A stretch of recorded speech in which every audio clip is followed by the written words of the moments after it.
Hi అండి. Welcome to my channel stitching ideas by Swathi. ఈరోజు video వచ్చేసి ఎల్బో హ్యాండ్స్ కటింగ్ చూపిస్తానండి.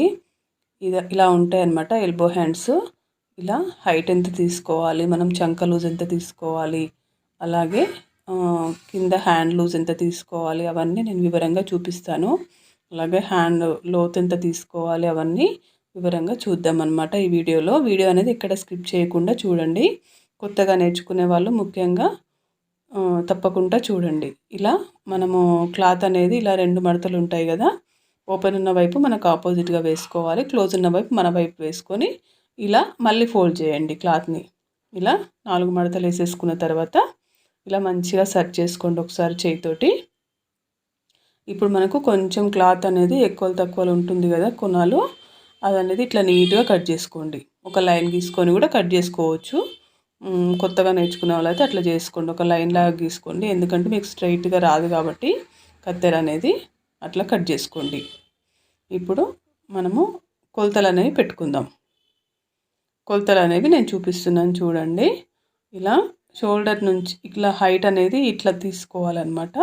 ఇటువైపు అటువైపు కొలతలు పెట్టుకోవాలి ఎప్పుడైనా మనము. అయితే మన వైపు ఫస్ట్ పెట్టుకోవాలన్నమాట కొలత అనేది. ఇలా ఉంది కదా, ఇలా పట్టేసి కొలత తీసుకోండి. కరెక్ట్గా ఉన్నదానికంటే ఒక 1/2 ఇంచు అట్లా ఎక్కువ పెట్టుకోండి, సరిపోతుంది. ఎందుకంటే ఖర్చులకు కావాలి కదా, మళ్ళీ లోపలికి పోతుంది క్లాత్. అట్లా ఉన్నదానికంటే ఒక 1/2 ఇంచు ఎక్కువ పెట్టుకుంటే సరిపోతుంది. ఇటువైపు పెట్టుకున్నాం కదా, మళ్ళీ ఇటువైపు కూడా అదే విధంగా కొలతలు పెట్టేసుకోండి. అటొక మార్కు ఇటొక మార్క్ పెట్టుకుంటే సరిపోతుంది. ఇప్పుడు హైట్ ఒకటి వచ్చేసింది కదా మనకు, అటువైపు ఇటువైపు. అయితే ఈ లోతు అనేది ఈ 3 అనేది పెట్టుకోండి మార్కింగ్. ఎప్పుడైనా ఎల్బో హ్యాండ్స్కి ఒక 3 ఇంచులు కంపల్సరీ పెట్టుకోవాలి. లోతు అనేది ఎంత పెట్టుకోవాలి ఏంది అనేది కొంతమందికి తెలియదు అనమాట. తక్కువ కనుక పెట్టుకున్నారంటే బుంగలాగా వస్తుంది అనమాట చేతి అనేది. ఇది షోల్డర్కి 1.5 అనేది ఒక లైన్ లాగా గీసుకోండి. ఇవన్నీ ఈ 2 బండ గుర్తులు అనమాట. హైట్ తీసుకున్న తర్వాత చంక లోతు అనేది 3 తీసుకోండి, షోల్డర్ దగ్గర ఒక 1.5 అనేది తీసుకోండి. ఇవి 2 తీసుకుంటే సరిపోతుంది. ఎల్బో హ్యాండ్స్ అనేది ఈజీగా కట్ చేసేయచ్చు అనమాట. ఇప్పుడు హ్యాండ్ లూజ్ చూద్దాం. కింద ఇలా పట్టుకొని ఇలా కొనాకి లూజ్ చూసుకోండి. ఈ విధంగా అది ఎంత వస్తే అంత పెట్టేసేయండి.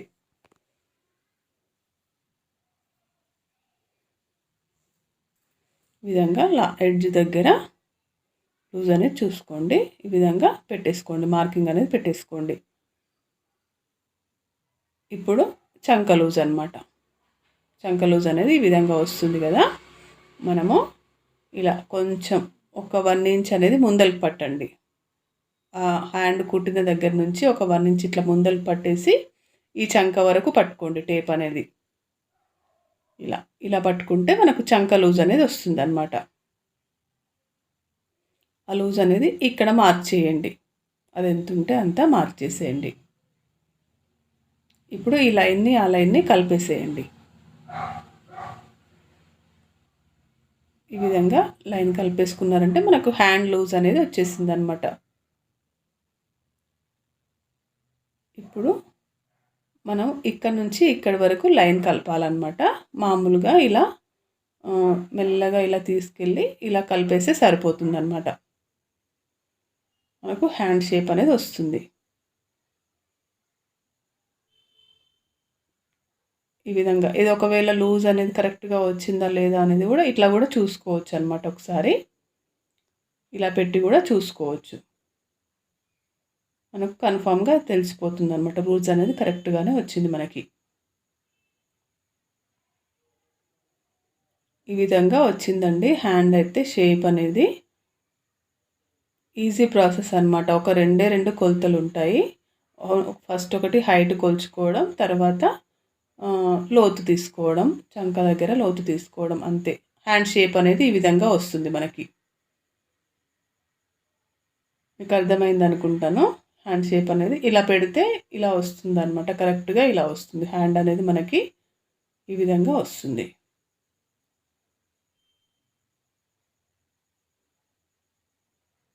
చంక దగ్గర హైట్, టోటల్ హైట్ ప్లస్ చంక దగ్గర హైట్ ఇవి రెండే ఉంటాయన్నమాట ఎల్బో హ్యాండ్లో. తర్వాత లోతు అనేది అన్ని బ్లౌజులకి కామన్ అనమాట. అది ప్రతి ఒక్క బ్లౌజ్కి తీసుకోవాల్సిందే లోతు అనేది. మనకు చంక దగ్గర కొంచెం అతుకు పడుతుందండి, తర్వాత కుట్టేటప్పుడు వేసుకుందాం. ఈ మధ్య కంపల్సరీ అతుకు అనేది పడుతుంది, ఎందుకంటే లైనింగ్ పన్నా అనేది చాలా తక్కువ వస్తుంది అనమాట. ఇదివరకు అయితే ఇట్లా ఉండకపోయేది, అతుకు అనేది పడకపోయేది అసలు చాలా వరకు, చాలా బ్లౌజులకి. కానీ పన్న తక్కువ రావడం వల్ల కంపల్సరీ అతుకు పడుతుంది అనమాట. ఇలా షోల్డర్ దగ్గర ఒక మార్కింగ్ అనేది పెట్టుకోండి. పెట్టుకున్న తర్వాత ఇప్పుడు మనము లోతు తీద్దాం. లోతు అనేది ఒక ముందల సైడ్ వచ్చేటట్టుగా ఒక 3/4 ఇంచు లోతు అనేది తీసుకోవాలన్నమాట. ఈ విధంగా ఇప్పుడు ఇక్కడ ప్లేస్ ఉంది కదా, మనం ఆల్రెడీ ఖర్చు కోసం వదిలిపెట్టుకున్నాం కదా ఆ భాగము, అది కూడా టచ్ చేయొద్దు అసలు. ఈ 1.5 కూడా టచ్ చేయకండి. 1.5 కూడా అసలు టచ్ చేయకుండా ఆ మిగిలిన ప్లేస్ ఉంది కదా, ఆ ప్లేస్ని కొలవండి. కొలిసిన తర్వాత అది ఎంత ఉంటే అందులో హాఫ్ తీసుకోండి. హాఫ్కి ఇలా టేప్ మడతేసి ఎంత వస్తే అంత 3/4 అలా వచ్చింది కదా, అక్కడ 3/4 దగ్గర ఒక మార్కింగ్ అనేది పెట్టుకోండి. పెట్టుకున్న తర్వాత దాన్ని అక్కడ మార్కింగ్ పెట్టుకున్న దగ్గర ఒక 3/4 ఇంచ్ అనేది లైన్ లాగా గీసుకోండి.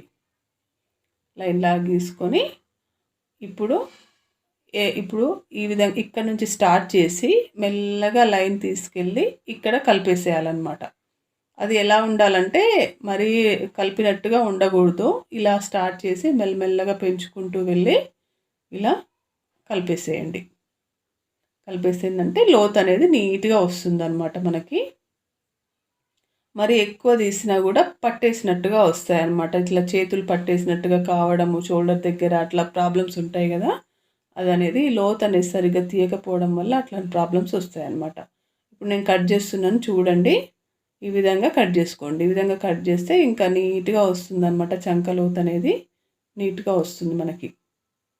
ఇలా ఇంతే రావాలి. మనం కట్ చేసిన తర్వాత ముక్క ఉంటుంది కదా, ఆ ముక్క చూసుకున్నా కూడా ఇంతే రావాలన్నమాట. అలా చూసి కట్ చేసుకోండి లోతు అనేది. అక్కడ ఒక మార్క్ అనేది పెట్టుకోండి. మార్క్ పెట్టుకుంటే ఏంటంటే ఇంకా ఈజీ అవుతుంది అనమాట మనకి. మార్క్ పెట్టుకుంటే అది ముందల వైపు వచ్చేటట్టుగా చేసుకోవచ్చు. ఈరోజుకి ఇంతేనండి వీడియో. ఈ వీడియో కనుక నచ్చితే లైక్ చేయండి, షేర్ చేయండి. అలాగే మీకు ఉపయోగపడుతుంది అనుకుంటే నా ఛానల్ని సబ్స్క్రైబ్ చేసుకోండి. అలాగే మీ ఫ్రెండ్స్ ఎవరైనా కొత్తగా మిషన్ నేర్చుకునే వాళ్ళు ఉంటే వాళ్ళకు కూడా షేర్ చేయండి. Thanks for watching.